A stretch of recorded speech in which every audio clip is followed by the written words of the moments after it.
So, eto, ako'y gagata ng gulay. Medyo hirap ngayon talupan ng kalabasa kasi hindi naman kaya ng peeler. Kaya talagang ganito ginagawa ko para hindi ako mahirapan. Ganyan. Tapos gaganyan. Ito lang ang pahirap sa kalabasa. Balat ng kalabasa. Pero ako nung araw kasi yung tatay ko pagka nagluluto ng kalabasa, hindi niya na tinatanggalan ng balat, hinugasan lang maigi. Sabi kasi sa amin na hanggang daw sustansya. Di ba hirap na kumain ng may balat kasi istorbo, di ba? Kaya kailangan ayusin natin ang balat. Hindi nga kaya ng peeler, kaya ito ginagawa ko. Ito nakakatagal. Hindi na lang matalas yung bulsilyo. Kagustuhan ko na nakakain ng gulay na may gata, kunting gata. Yan. Kaya may kalabasa.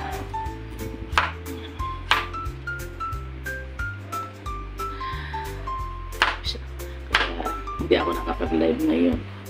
Dito muna ako tumutok sa pagluluto. Yan. Kasi may ginagawa yung aking manugang siya, tagaluto. Ito naman, ano to, nasa rip to eh. Pero maganda mong kalabasan to. Ito yung kalabasa na galing sa probinsya. Ang ganda ng gagawin to, diba? Nakatakot baka mahiwa yung kamay ko eh.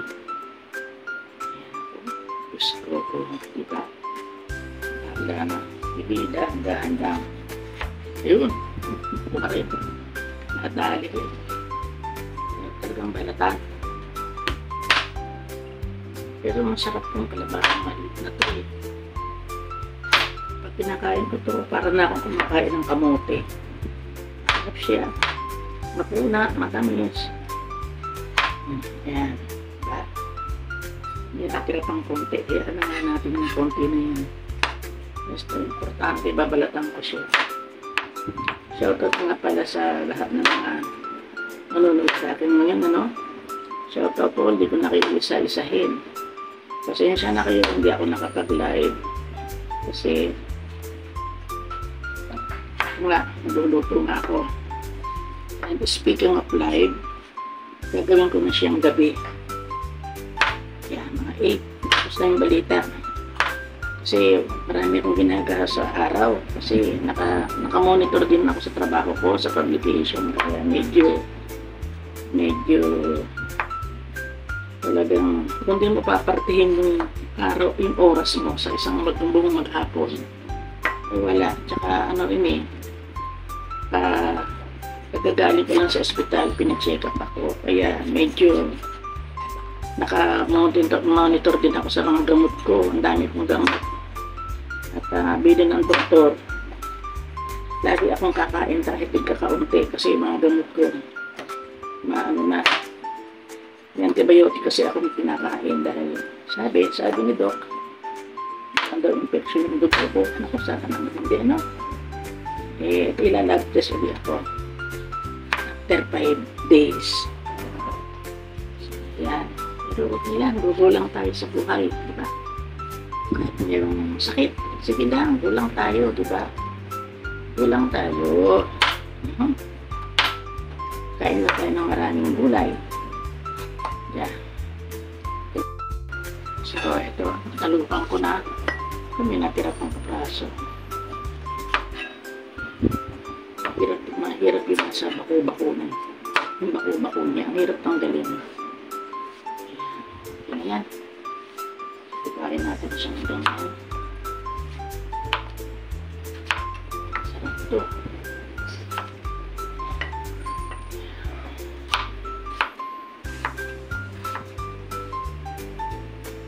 Ganda lang ng kalabasa, no? Dilaw. May favorite color.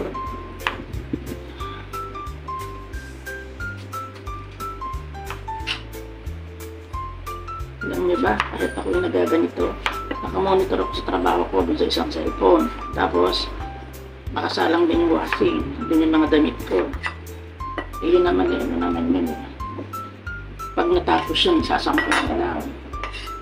Kaya, double task tayo na yan.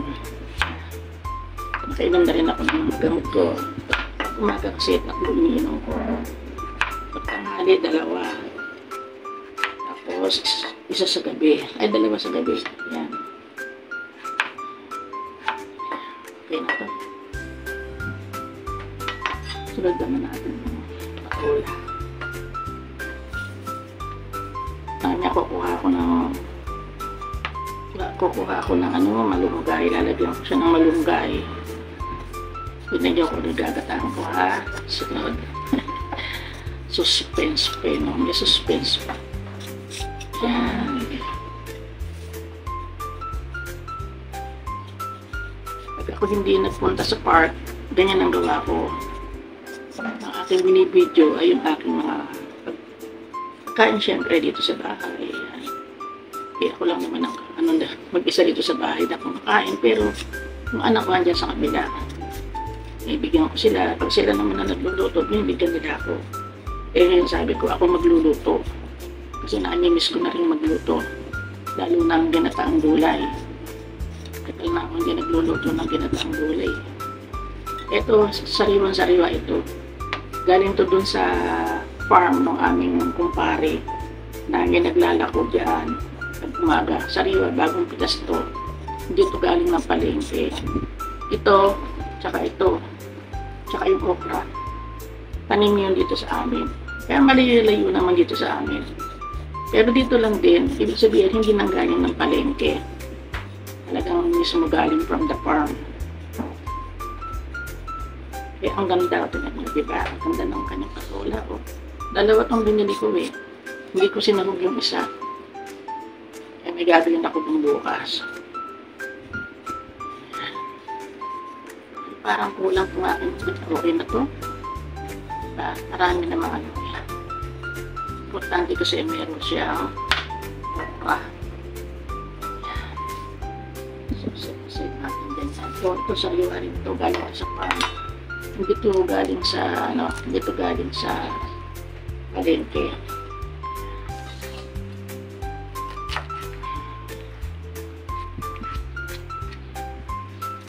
Iwa natin ganyan lang siya. Kaya wala siyang ganda niya. Kami ako pipiliin yung mga dulo. Pipiliin. Yan.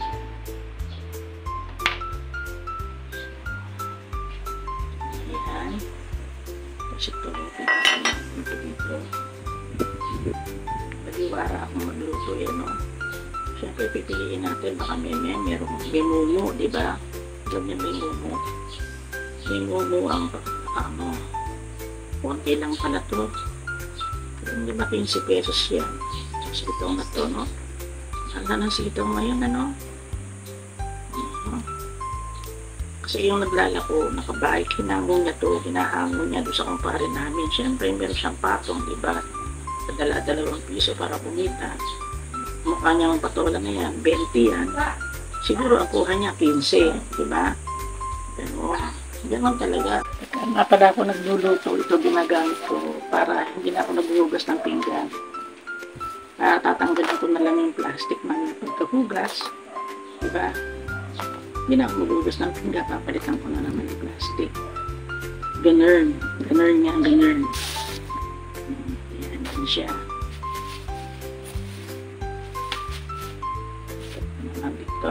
Ito, hindi na ito hinuhugasan ko. Hugasan ko na ito eh. Ang kalabasa bago hiwain. Hugasan muna. Sarap nito.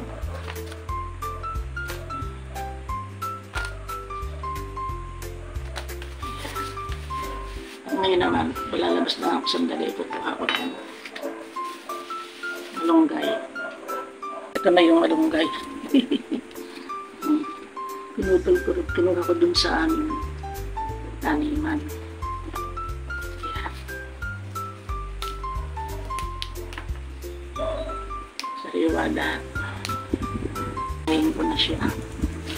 Kaya lang tatangayin ng electric pan kasi may ventilador. Okay lang yan.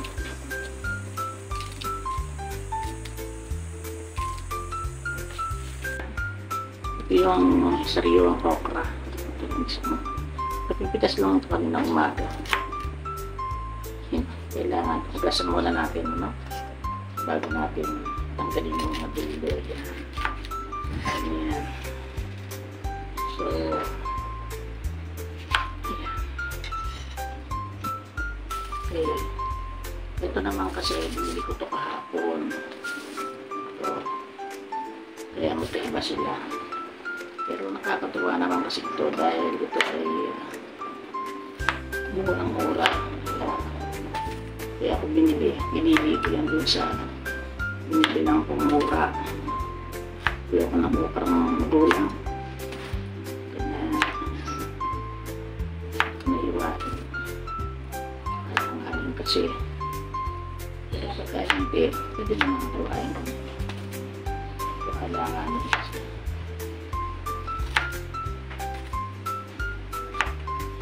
kaya murang-mura, no? Kaya lang mo naman kasi pag murang-mura, hindi bang pag hiniwa mo siya ay madali. Tapos ito, hugas na rin ito ang ating bagong pitas na patola. Salat ng patola ko kasi dalawa to sayang gusto ko bukas yung isa, ilalagay ko naman sa miswa. Mahirap kasi makatagpo ng patolang bagong pitas. Bihira rin maglako yung nagtitinda dito sa amin. Nako, bihira. So, okay na. Okay na. So, ito naman sunod natin bawang. Apat na butil ng bawang. Hindi ko siya nilalagyan ng sibuyas. Bawang lang talaga. Baka ako nagagata ng gulay. Bawang. Kahit luya hindi ako naglalagay.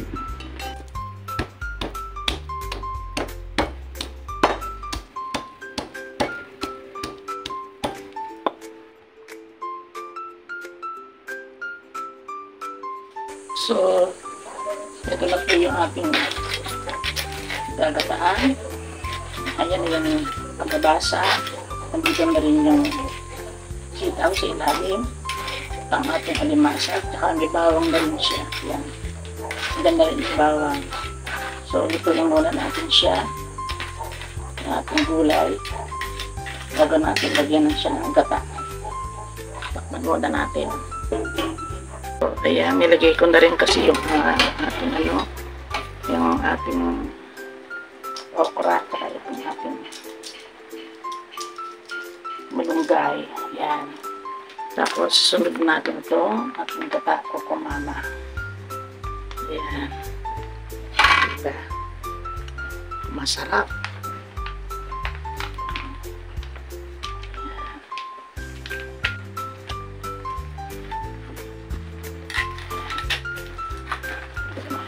Huwag natin tatakpan pag may gata na, hindi na tinatakpan.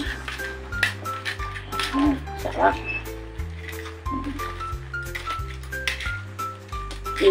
Ihuhuli natin yung ating patola kasi madali naman din maglutuyo.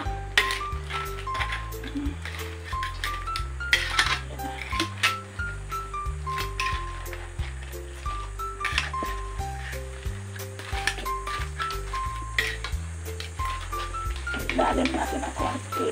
Ayan. Ayan na, o. Diba? Asan na yung sitaw? Yun. Sitaw. Yung sitaw. Yun ang sitaw.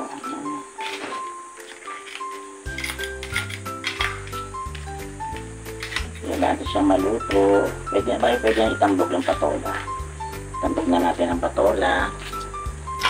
So, next natin ito. Patola na.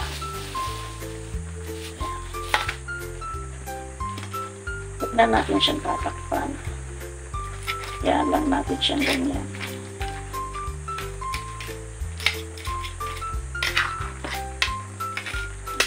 Bang. Luto na. Pwede naman ang halian. Let's kain na po tayo.